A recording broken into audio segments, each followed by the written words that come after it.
Ayan mga karakos, magandang araw po muli. Ito, welcome back po muli dito sa aming channel. Ngayong araw po ng Biyernes, May 23. So ito, project update tayo sa mga ongoing project natin dito sa Phase 6, Lumina Homes. Meron tayong project sa Phase 4, Riego de Dios at saka sa Anyana. So nandito tayo sa Phase 6. Isa to sa mga gagawan po namin ng, ng extension. So may mga pauna kaming mga nilagay dito, yung mga coconut lumbers. So kukuha lang tayo ng mga pang butterboard at dadalhin po natin sa Anyana. Mga karaw, samahan niyo po muli kami ngayong araw po ng Biyernes. Enjoy watching po. Let's go. Tara. Ayan, okay na to. Pang butterboard lang naman. Sa mga susunod na punta natin doon, kung kinakailangan na ng medyo marami-raming coco lumbers, yan, kukuha na lang po tayo rito. Pero pang suporta lang naman yan yung mga dadalhin natin doon. Pero yung iba ko kasi medyo kailangan natin, medyo mahahaba na. Okay. Tara. Let's go. Okay, dito na tayo sa Anyana project, Anyana East Subdivision. Good morning nga po pala kila ma'am and sir. Kuya Roel, good morning po Kuya Roel. Yan. Morning. So may graba tayo na dumating kahapon, no? Yung graba. Ano pa yung dumating, kuya? Graba sa kayo 12mm. Eh yung alambre? Yun ang wala kasi kulang pa sila na 20 na Isasabay daw. Eh di dapat sinabay na yung no, alambre. hindi, kulang pa sila ng Pero may gagamitin pa kayong alambre, mayroon pa naman. Okay, sige. Kulang pa yung 12mm. kulang pa ng 20, sige. Okay. Kuya Chris, good morning pala. Good morning. Master Jojo, good morning. 20. Good morning. Kaya Donis, Don, good morning Don. Yan, bali mukhang may nakalimutan tayo, no? Yung fusion Don. Wala tayong fusion. Yan, bali yung yung mga coco lumbers na yan gagamitin po sa pang butterboard dito. Pero pansamantala meron pa muna tayong ginawa rito na pang tansi lang muna. Yan, tinansihan lang po muna natin, pero i-butterboard natin. Yan. Ikaw na mag-assemble nun. Hindi naman na kailangan ng ng lagari. Yung mga maliliit na doon putol-putol. Yan na, maglalatag na po ng ng parilya, poste. Tapos ito, susukatan na po nila yung mga kailangan dito. Nakalimutan ko sir yung cutting disc. Cutting disc, di ba meron tayong 5? Meron. Pangilan na yan? Pangalawa na ba yan? O nga, sa dami na naputol. Sige, wait. Sige, bibili tayo. Oo. Yung pang pako nun, detress na common nail. Yan na.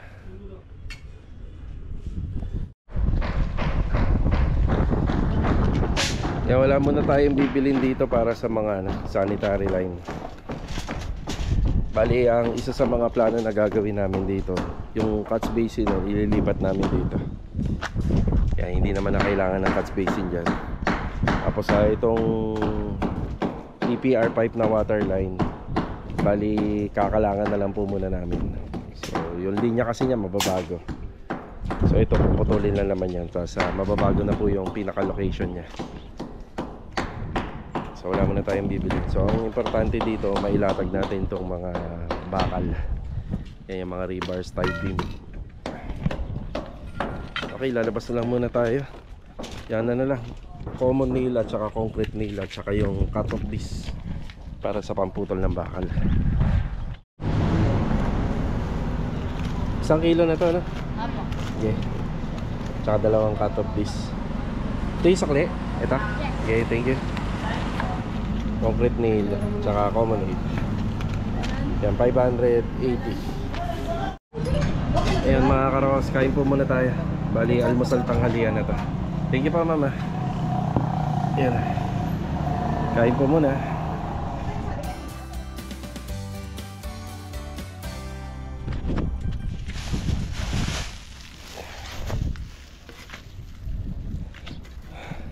Kuya Ramil, lagay ko dito ha. Yan, cut off this. Marami pa tayong puputulin na bakal dito.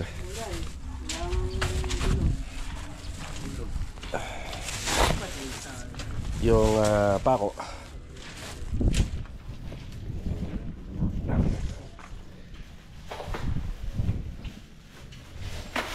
Yung binili ko kahapon na concrete nail para yan sa sa tansi. Didos naman yun. Ito naman D3.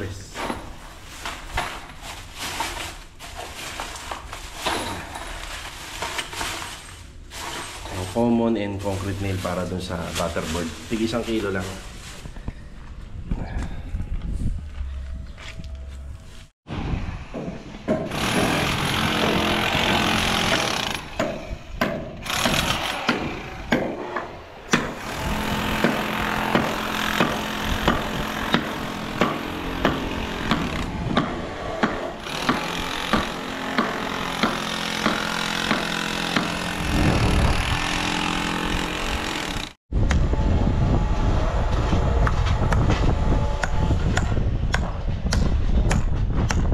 Tayo ng hardware.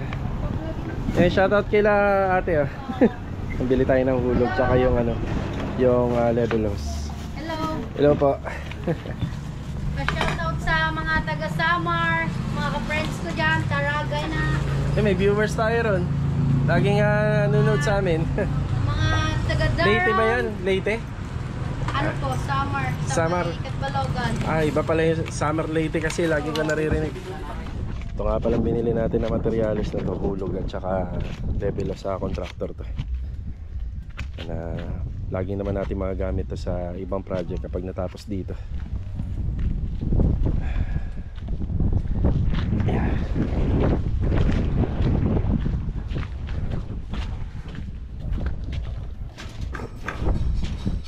Yeah.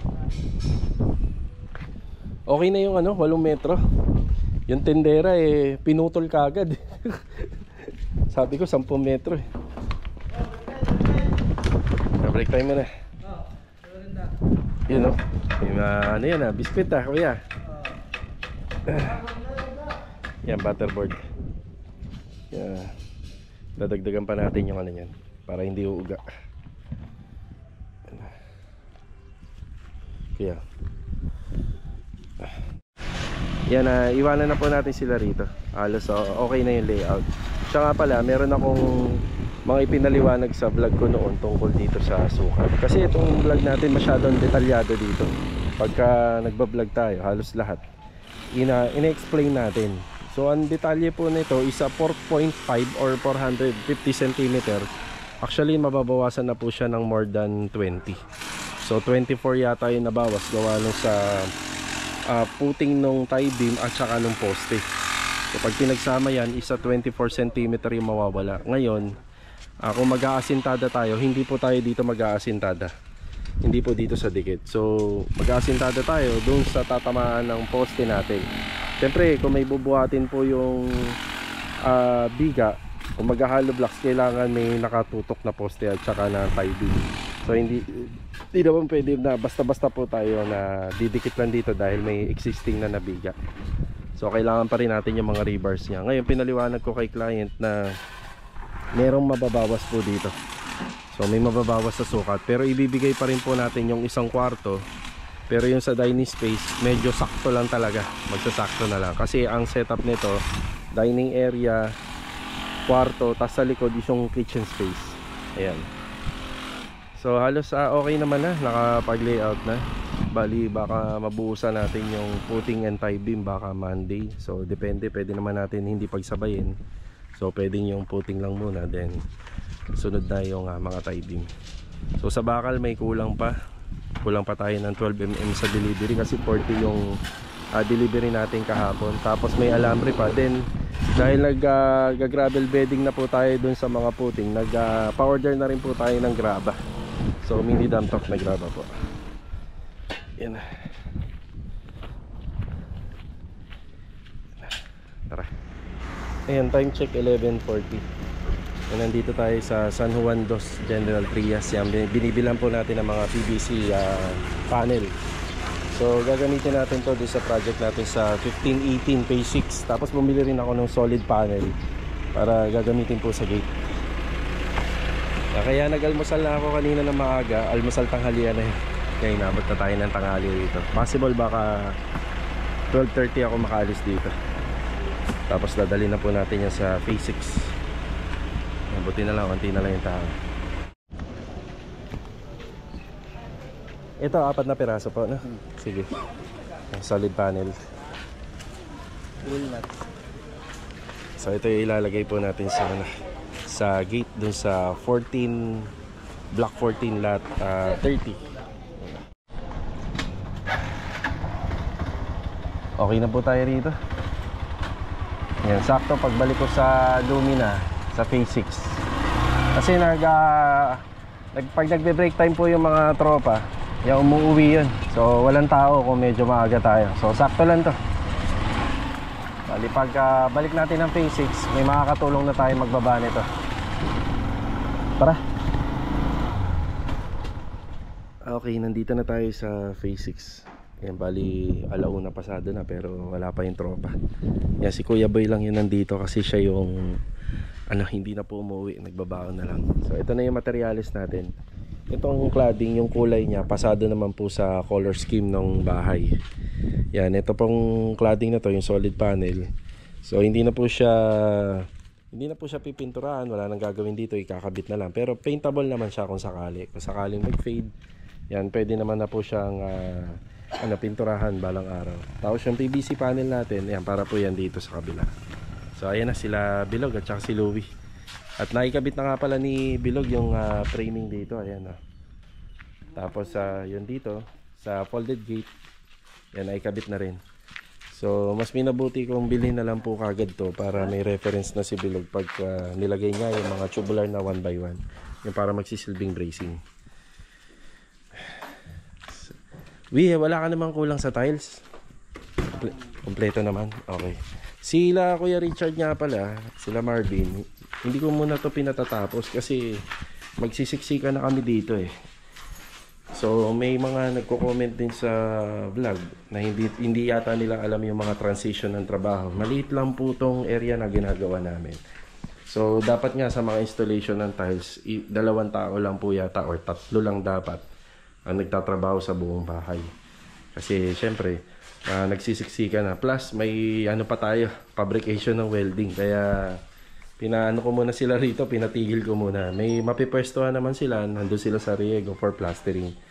Kasi Kuya Boy, pinaayos ko yung mga electrical dito. Medyo hindi pa decided si ma'am dito kasi para may pag-uusapan pa sila sa developer. Pero pinapaayos ko na. Kasi dun din naman ang punta nito. Log, yung hindi sana madudumihan. Ayoko madumihan to kasi mahirap. Ang hirap eh. So, nakikita ako dito na muna. Okay, mabigat halog ah. Kaya Boy, medyo mabigat po yan. Yan. Yan yung solid panel. Yung sako wag na lang tanggalin. Pero yung ibabaw log, yan na yung reference mo. Pwede mo na siyang putulan kahit 1 piraso lang. Tapos ang kukumpletuhin ko rito, itong bagay na to. Yan, bibilang ko na ng panel breaker to para maayos na ni Kuya Boy to. Panel breaker, flexible. Yan, tapos wire para sa aircon. Tsaka number 12 na wire. Ayun, sige. Yan, may dala na akong dyan eh. Flexible. Sige. Ayan alis ulit tayo. Meron na tayong kukumpletuhin pa. Grabe. Sobrang tirik ng araw. Ang tindi. Okay, may dala tayo flexible number 12 na wire. Kanina may dala ako number 10, isang box. Tapos roof guard, ihatid natin to kila Kuya Dindo. Tapos epoxy primer, Poison and Build Right. Yung mga stock natin dito sa bodega. Yan, punta ulit tayo ng Phase 6 at saka Phase 4 naman. Tara. Yan, nasa Phase 4 na tayo. Kuya Dindo, yan, magandang hapon. Magandang hapon. Magandang hapon kay Master Dindo. Actually, yung mga materials na yan, bago pa namin ito bilhin, naka-stock na yan sa Phase 4. Yan, may mga label po yan para dito sa Block 2329. Yan. So, ready na lang. Pero, ipapa-apply ko po sa kanila yan, yung hindi ganito katindi ang init. Tsempohan na lang natin, Kuya. Tsempohan natin. Kung maaaring pasok na lang na maaga, no? Oo, pasok kami na. Ginawa ko sa Phase 1. Oo, at napakainit. So ito na nga pala yung mga nagagawa ngayon. I-completein ko na lang mamaya, kuya. Completein ko na lang. Yan ang mga ginagamit po natin dyan. Elastosil sealant. Siyempre, bago i-apply po yung yung epoxy primer. Yan, mag-ano tayo. Mag-elastosil sealant. Lagi nyo na napapanood dyan. Elastosil sealant po na lahat ng mga dugtungan. Isisilyado natin, text screw. Tapos, epoxy primer na may konting lacquer thinner. Then, roof guard. Dalawang mano or dalawang 2 coats. Yan. So dito medyo malinis na. Ayun, kuya, ina-applyan natin to panghuli na, no? Isa partition. Yan, na-applyan natin yung ilalim. Isisilang natin. Laylayan. Yan. Linis-linis na. Kasi ito na lang. Ito. Yan dito. Yan. Kuya Philip, magandang hapon. Magandang hapon po. Yung ano natin, tool white, marami pa? Hindi, magpa-follow up tayo. Ilan pa kailangan? Kahit mga isang galon lang. Isang galon? Sige, panghilamos na lang. Tapos sa TNB, ayan, malinis na. Malinis na yung sa TNB. Ganda na nakisame. Wow. Tsaka pa pala, tungkol sa design nito mga karos, meron palang unang pinasa si client sa amin. Kaso nga lang, hindi naman yun yung actual na laki nito. Ito lang kasi maliit. Tapos yun sa tiles, binago na po namin yung disenyo kasi sobrang luma na po yun. Way back 2020, ano yata yung 1 or 2020. So hindi na po namin nahanap yung tiles. So ako na lang po yung nag-design nito. Pero nagustuhan naman po ni client. Ayan, linis na. Yan lang, mainit lang talaga, ano? Aba, yun o, yung lababo natin, no? Bagong-bago na. Ayan, si Kasoy naman ni Kuya dito, itong ilalim. Materialis natin nandito. Ayos. Kasi ito pupunasan lang ito, Kuya, di ba? Wipe out lang katapat nito. Yan. Okay, Kuya, kukumpletuhin ko yun. Tapos, sabihan kita pag nakompleto ko. Kahit na sir, kahit hapon, gano'n kaya, biglang lumilim, sampak. Sige. Yan, hindi naman po natin sila paakyatin dyan sa bumong ng ganito kainit po. Siyempre mag-aalala rin tayo. Yan, tsempohan na lang, ita-timing na lang namin kung kailangan pumasok na maaga. Natin pinisin to sir. Huli na po to, huli. Pag manghuli na, Tsaka kagaya rin po dito pag hindi na mainit. Apakainit eh. Totokang araw. Bale, ito muna yung update natin sa project natin dito sa Phase 4. So, ayun nga. Hindi porket maganda yung panahon, papapintura po natin yan sa bubungan. So, isipin din natin yung gumagawa. Dati kami, no medyo kabataan pa namin, okay lang. Yung ganitong hamon ng panahon, sobrang init, kayang-kaya namin yan. Umuusok pa nga yung bubong noon. Kung maaalala nyo, yung mga vlog namin ng pandemic. Grabe.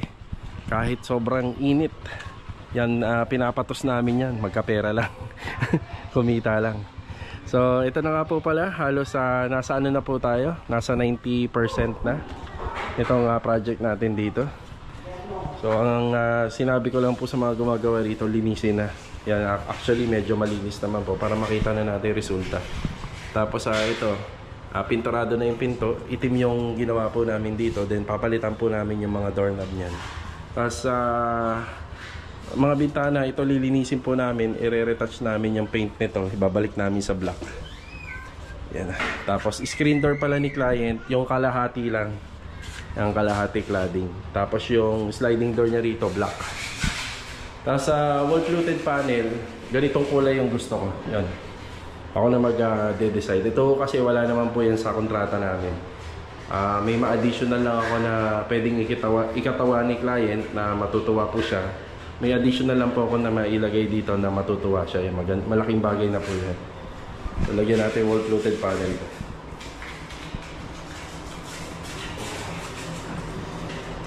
Tapos marami pa tayong ilalagay dito. Bali, complete set na accessories. May shower yan, may towel holder, may wall mirror. Yan, may lagayan ng sabon. So, kung bakit wala ng niche to, kasi manipis lang po ang pader dito. Yan. Kaya hindi na po natin nilagyan ng niche. Ang paglalagay po kasi ng mga niche dito sana tsaka rito, hindi naman po pwede rito kasi sa kapitbahay. Pero according naman sa kontrata namin, wala naman po pinalalagay si client. Kaya hindi na tayo naglagay. Tapos ito bagong water closet. Polycarbonate yan para dun sa kabila. Silya.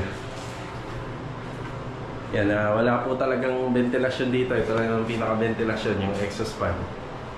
Nakahubad yung mga kasama natin.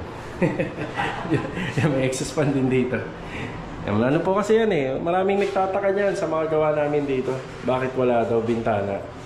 Kung may setback lang yan, talagang dapat may bintana yan. O kaya may pintuan pa nga sana. Kaso nga lang wala talaga.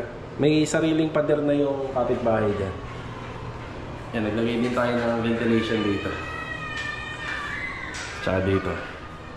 Yan, para kahit paano tumagos. Sana si client magpalagay na ng aircon kasi kami nararamdaman ko talaga pag yan mapunta dito, init talaga. Hindi kaya ng electric fan lang to eh. Pero pag ganitong araw, ganitong summer, malamig naman po kapag magandang panahon.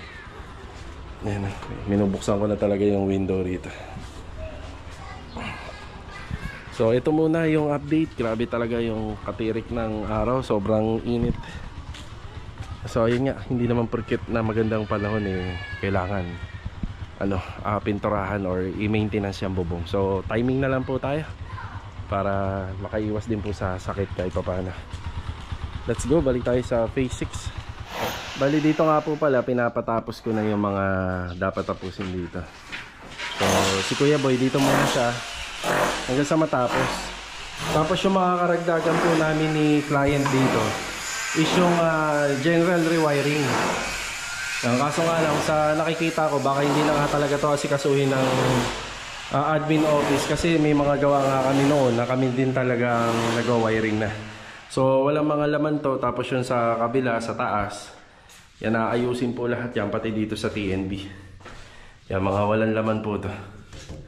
Tapos yung panel breaker, yan i-renovate po yan, gagawing 9 branches. So yan medyo marami yung natin, flexible, mas makapal.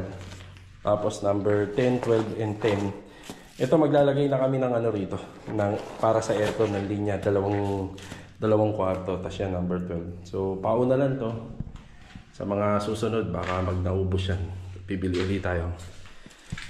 Ayun na, pinababakbakan na kay Kuya. Kaya ang kulang ko na lang dito yung panel breaker. Tapos alalay na lang sa wiring. Tapos electrical tape. Marami ka pa? Meron ka pa? Sige. Yan na, papasikaso ko na to kahit hindi pa nag-aano si client. Hindi pa nag-go signal. Yan, puro power flex yung tatak nito. Yan, para maganda. Tara. Kuya Rigor, magandang hapon po Kuya Rigor. Magandang hapon boss. Ayos Kuya Rigor dito. Kaya pwede ka na bang bilhin yung pan-top coat? Para may lang tayo rito, stock. Top coat ng... Nito, ng mga pader. Ano bang nito? Peach of Grey. O si... Bibiling ka na. Bukas lilihan ka ba din? Para meron tayo. Tapos, kuya may kailangan ka? Ano lang, yung... Kahit na roller na Malaki? Oo. Okay ba? 27. Sige. Liha. lang. Liha meron ka, marami pa. 150 pa dyan boss eh. Sige. Meron pa dyan. Okay. May baby roller naman eh. Okay. Sige. Yan, araw-araw naman may nagawa rito. Hinihintay na lang talaga matapos yun sa kabila. Yan, pag nadagdagan ng tao dito, yan biglang, eto naman yung mag-glow. Diba? So yan lang, tiis-tiis lang kasi hindi naman tayo, hindi naman talaga tayo kulang sa tao. Yan, ang lang natin, ang gusto lang natin mangyari rito, ma-maximize natin yung manpower versus dun sa project. Marami kang tao pero yung project mo hindi naman ganun kadami. So mabilis mo din mapupull out yung mga tao. At yung mga taong nakitaan mo ng potential, sayang naman kung bigla mo lang maipupull out. Siguro kung kakayanin na natin humawak ng maraming tao, kasi itong tao na to sakto lang sa bilang namin versus sa akin. So syempre nag-iisa lang naman tayo. Hindi naman natin niya ma-handle lahat. Mas maganda pa rin kasi kung matututukan natin lahat. Yan na. Tapos pupunta tayo sa Riego para makapag-shoot ng konting video. Yan, para mapanood din ni client. Bali mga karaos, hanggang dito na lang po muna yung vlog natin ngayong araw po ng Biyernes. Yan, kita-kita na lang po ulit tayo sa next video. So bibili na lang ako ng mga materialis nga ngayon para bukas naka-ready na. Yan, tapos dadaan na lang tayo rito sa Riego de Dios project. So bukas payroll, araw ng Sabado. So maraming salamat ka po muli sa walang sawa niyo pong suporta dito po sa aming channel. See you on my next video, next vlog. God bless po sa ating lahat. Ito, paalam po muna. Tara. Huwag niyo ng doble, okay na to. Thank you po. Yan, binilang ko na mamemerienda yung tropa. Sige, hintayin kayo sa kuli. Kano ba? 150 lang po. 150. Maraming salamat po. Thank you. Yan, binilang ko na mamemerienda yung tropa. Yung nagbayad sa akin ng billing si client dito sa Riego, may konting pasobra. Yan, binili ko ng merienda. Tara. Ras, pamigay mo na lang, oh. Nasa taas sila eh. Merienda mo na. Yan na. Thank you. Sige. Hoy, merienda! Maraming salamat kay Ma'am Catherine at saka kay Laser. So, ito na yung roofing framing dito sa kabila. Dito sa Riego de Dios project. Ayan. Halos ang setup niyan, ganun lang din kagaya dun sa kabila. Tapos yung mixing area natin dun sa second floor. Tapos dito po nila yan iaabot sa taas. Kaya minabuti muna namin, wala muna mga ano doon, mga bracing doon. Yan na. Kasi doon nagsisimula sila Kuya Doming at saka sila Kuya Richard ayun na. Sa taas, plastering. Ayan, palitada na rito. Kuya Doming, merienda muna. Yan na. Si Kuya Richard nakababa na. Dito naman malilim eh, no? Kaya na. Doon muna, supper muna. Kuya, ang timpla mo ba dito eh, may ano yan? May waterproofing yan, kuya? May Sahara yan? Meron? Sige. Yeah. Yan na. Ayos na. Merienda muna.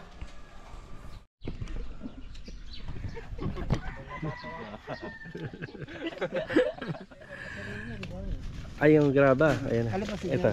Tigisa tayo. Ayan, nadali. Halo-halo. Yung 12mm dumating na? Yung ano, alambre? Andiyan na rin. Okay, ayan yung graba. Ito, yun na nga, yan na nga yung sinasabi ko. Ganyan ang sistema eh. No, di ba? Oh, kung nandun sana yan. Oo nga eh. Kaya mo na eh, maliit lang naman yung napaglana. Ito na yung 12mm. Ayan na. Yeah, 6 na poste. Ayan. Nakatayo na po. Ayan. Ayan. Merienda muna. Merienda.